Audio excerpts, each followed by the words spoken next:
So I'll just start out, give you guys a little background to look at. Usually my backgrounds are things I've drawn in the past. It's just some spirograph. And here's our block of wood that we'll be continuing to work on today. Using my flex cut knives. And this chisel is actually File. A great brand, Swiss made. I like it. It's lasted me a long time and will last a long, long, long time more. Same with these knives.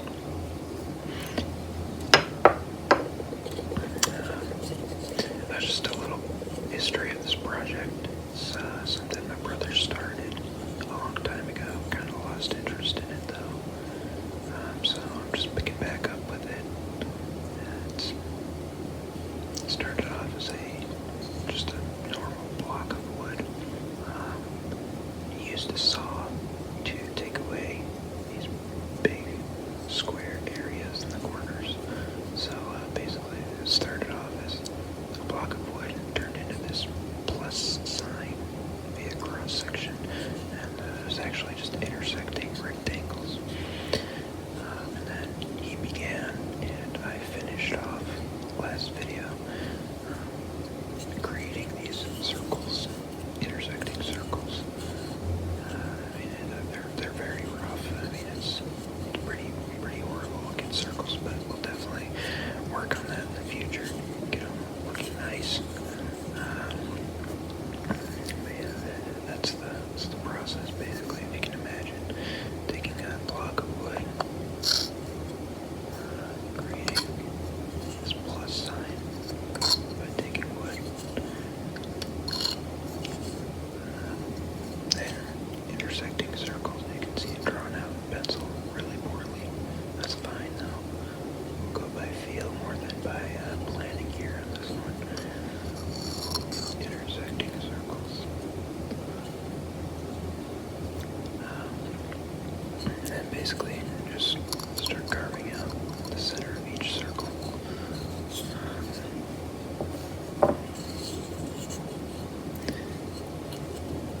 What we'll end up with is a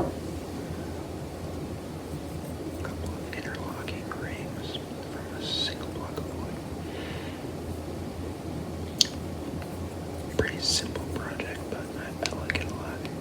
Got me started, got me interested in this type of interlocking ring project,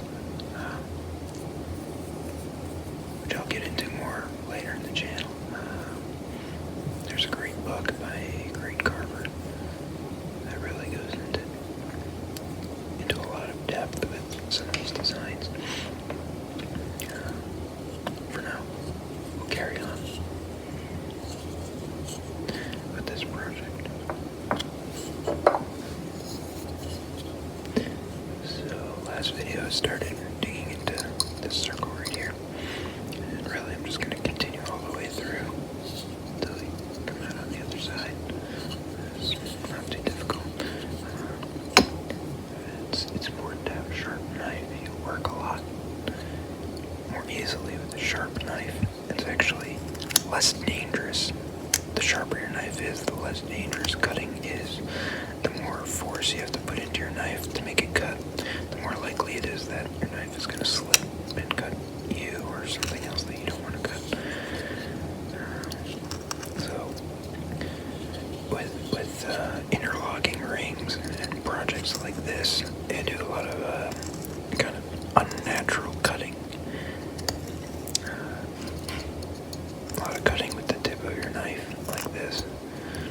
And all I'm doing is I'm kind of making little tiny cuts in here, loosening up these fibers, cutting across the grain and then with the grain, across the grain, with the grain, across the grain, with the grain, with the grain, across the grain. What that is doing is loosening up fibers in the wood, so that when I come in with my dental instrument here, this is the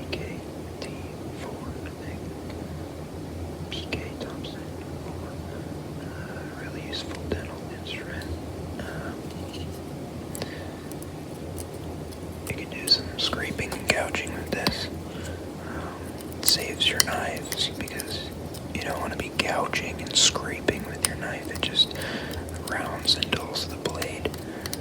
So do cuts with your blade and scraping and gouging with a different instrument. And you can see all of this wood coming loose.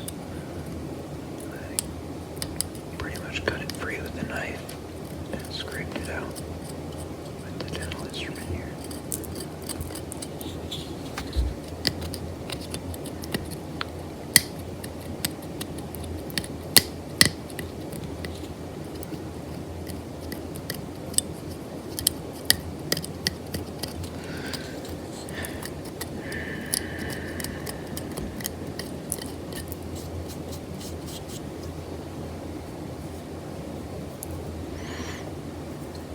Always like to keep my area somewhat organized, so I'm always flicking little pieces of wood onto the paper and off the piece that I'm working on.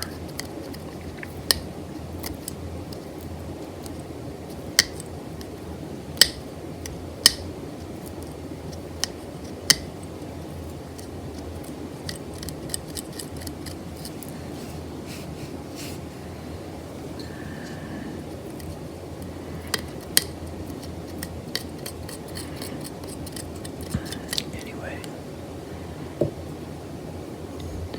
I'm gonna stop talking for a bit and just focus on what I'm doing. I don't know if it's annoying how slowly I go, but I'll try to go, but just stay on pace. Trying for speed is never really something that's gonna go well with whittling and wood carving. You're either gonna hurt yourself at worst, or make a mistake. Cut where you didn't mean to cut, slip up and damage your project somehow. So it's good to just take your time, but you can take your time while remaining on task and just keep making those cuts.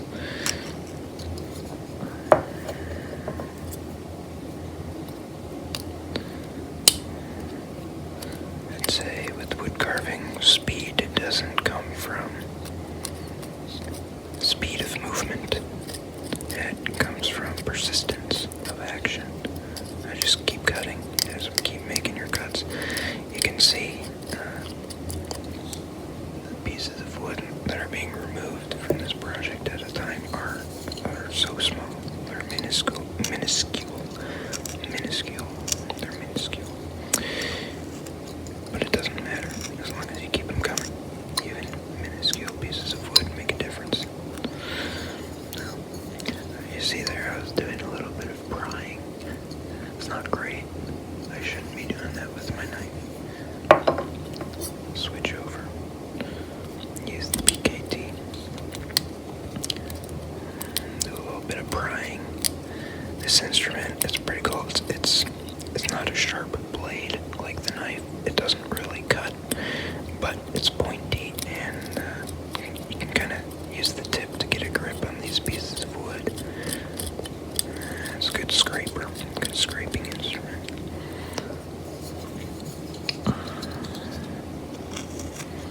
Again, just cutting across the grain. What I mean when I say cutting across the grain, if you see the wood, it kind of has these striations that go in this direction, horizontally right now. This will be vertically, this is horizontally. And inside this area, they run the same direction. So when I say cut across the grain, I'm making a cut perpendicular to the direction of the grain. That does a great job of loosening up the fibers so you can free them.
kind of exciting when you get through. A bunch of wood just came away. We're through already. That's fun. This is much softer wood than I'm used to working on, and it's simpler of a piece, so it's pretty quick compared to what I'm used to, and this is just a fun feeling, making quick progress like that already through. Once you get through, it's easier to make cuts. Now, as I'm working on this piece, it's gonna look like trash for a while. I've gotten better at finishing and keeping my cuts clean over time and with practice. But right now, I mean, they're still far from the finished product, so I'm doing some pretty messy cuts here. Nothing looks very nice. There's a lot of scraping going on.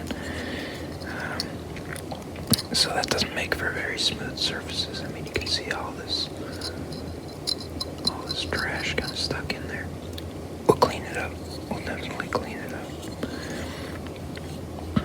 Alrighty. Now, I'm going to start on the other ring here. So,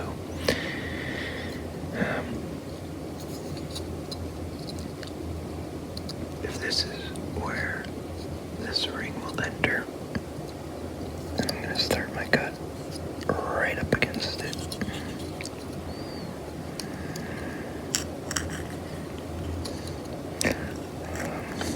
Now I'm just scoring out the area I want to remove. I usually stay conservative with my first cuts here. The hole will likely end up being bigger than what I'm scoring out right now. But with wood, you can't erase what you've done and put wood back, so it's better to just be conservative.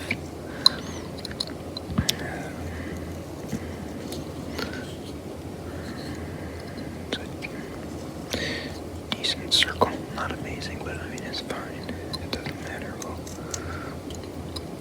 my circle is going to end up being bigger anyway, so I just want to get through and kind of have a decent idea of what I'm working with here. You can hear the cross grain cuts nicely, whereas the cuts with the grain don't really make as much sound. That's across the grain, across the grain, across the grain. Let's see if we can get any of this out. Oh yeah, sending wood flying.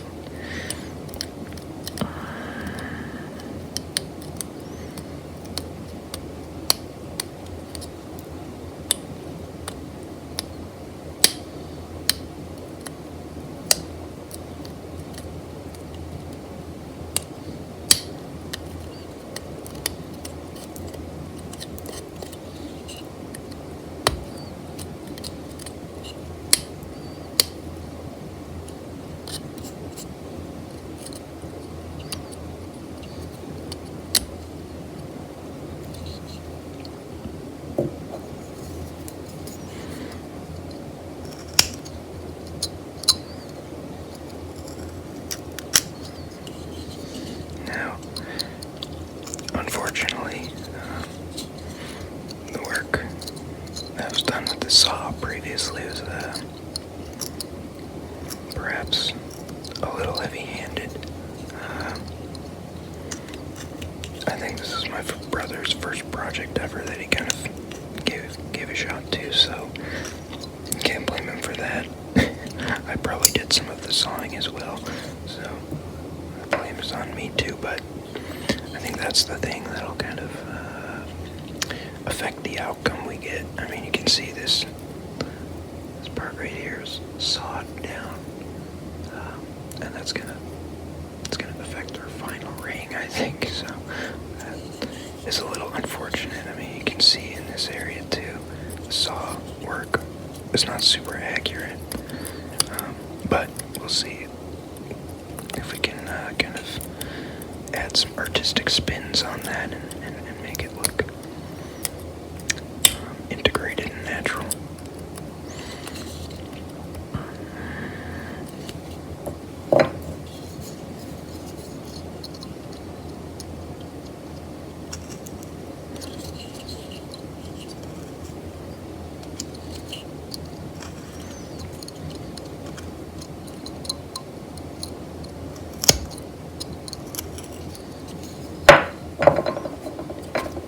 Sorry, it's a bit loud.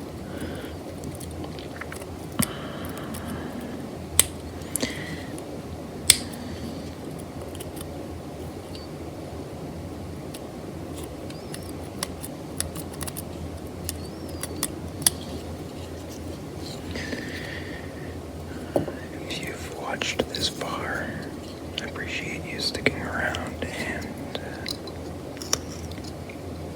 please leave a comment, let me know what you think I can add or do better. This is the first episode that I'm speaking in, doing a little bit of narration. Tell me if you like that. Tell me if you don't. Just doing some experimentation, trying to find out what works best. And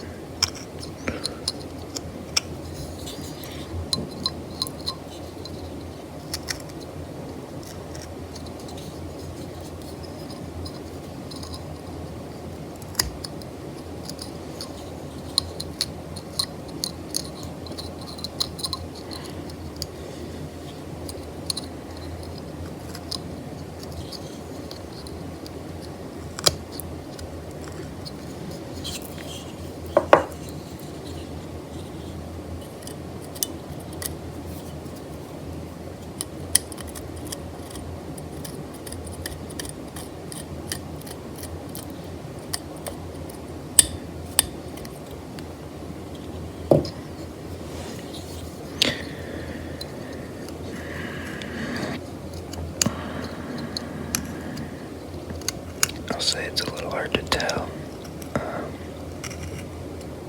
when I'm looking at what I'm doing. It's a little hard to tell what is visible on the camera.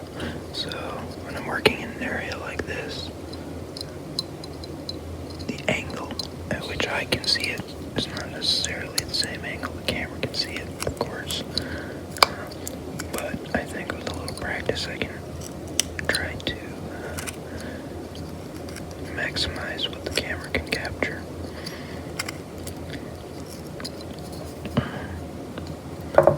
One of the joys of wood carving is just trying to find the perfect angle and the perfect cut that you can make.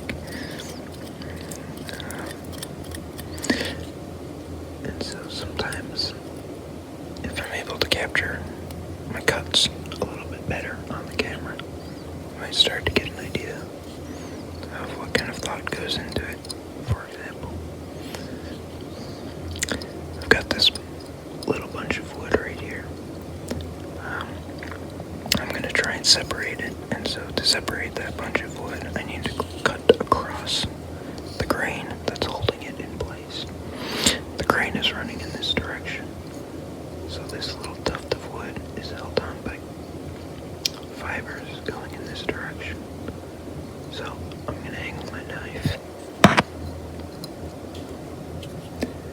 and press in this direction. There you go. Not the cleanest cut in the world, but I think if we try to scrape out some of that wood, oh yeah, it's very loose now. Just dump it right out.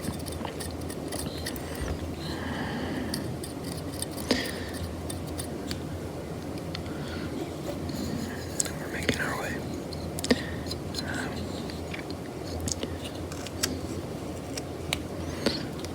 So right now I'm just kind of going over the circular shape that I've begun.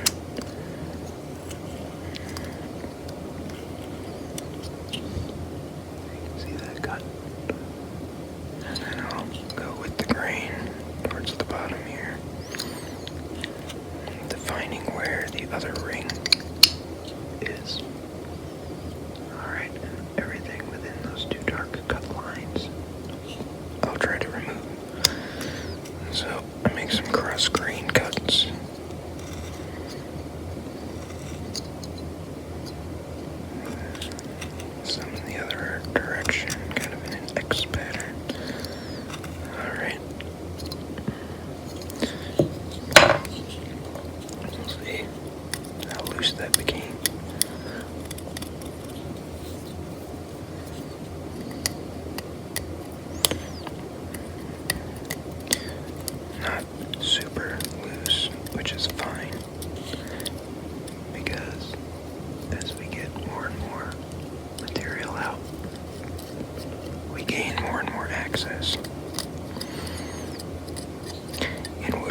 especially in wood carving pieces like this, where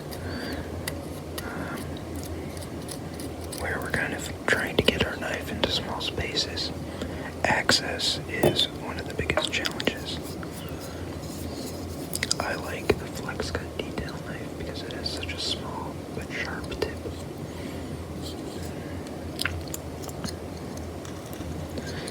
You can get into small spaces, and as small spaces goes, this hole right here is plenty large. It's plenty large. It's not too difficult, so that's good. You'll definitely see later some smaller spaces. You can see the real benefit of having a very fine tipped blade like this.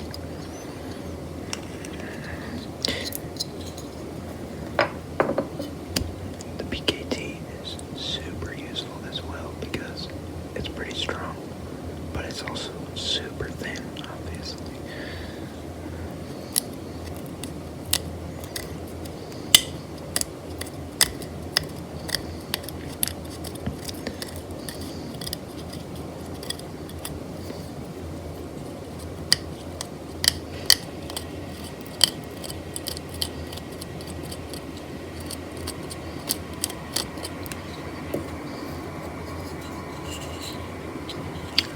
Other side is clean, I suppose.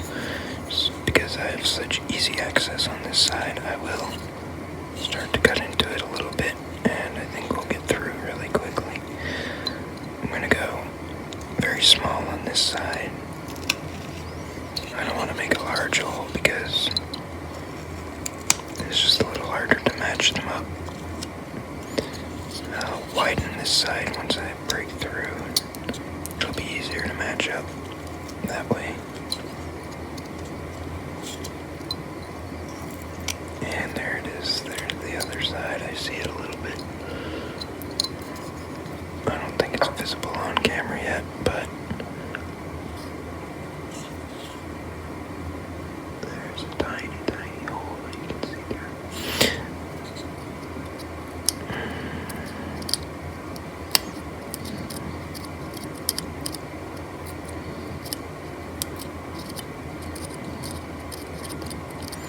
Let's see if we can poke this piece out. There it is.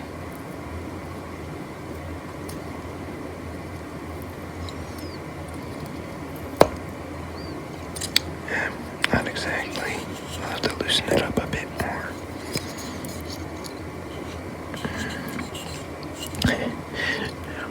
You gotta be a little careful. I mean, my finger's pretty far away, but if I were to stab hard, I could cut into my finger. It's unlikely, but it's possible, so the best thing to do is just keep your hand very clear of this little hair.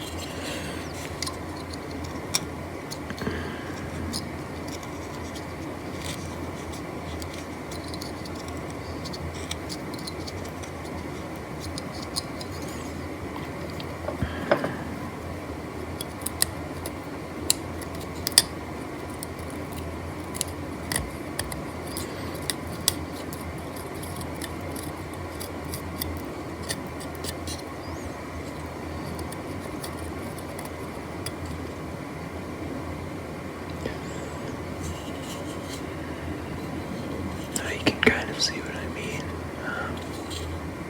If I were to widen this hole, I'd probably extend in this direction pretty far towards the left. Then if I flip over, I see that the hole is already pretty far towards that side in its orientation. So what I want to do first is actually widen out this side. Not this side yet.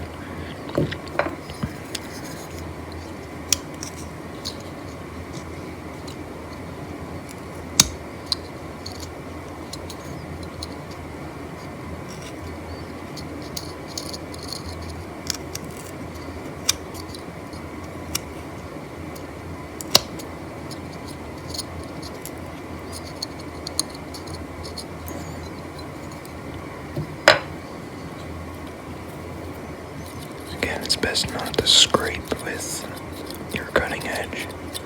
It just dulls the edge and rounds the blade.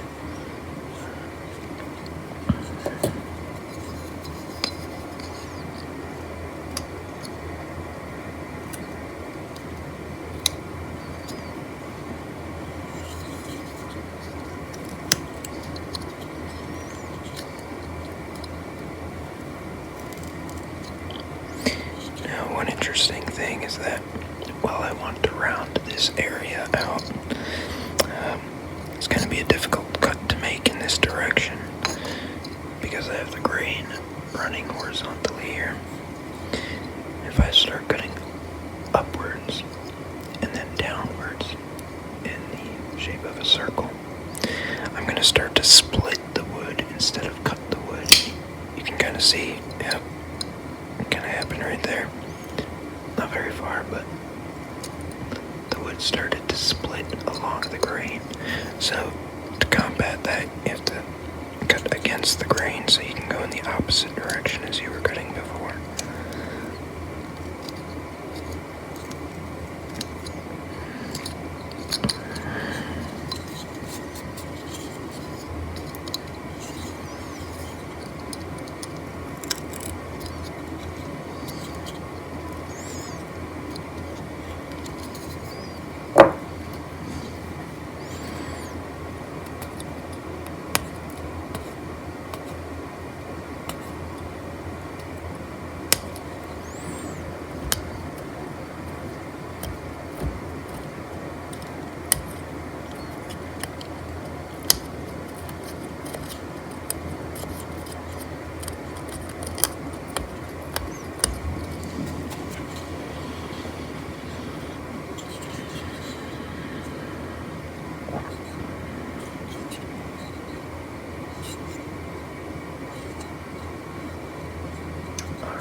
So, I've got to widen this area quite a bit more, but for now we're through on 2 of the areas of the 4 that we need to get through.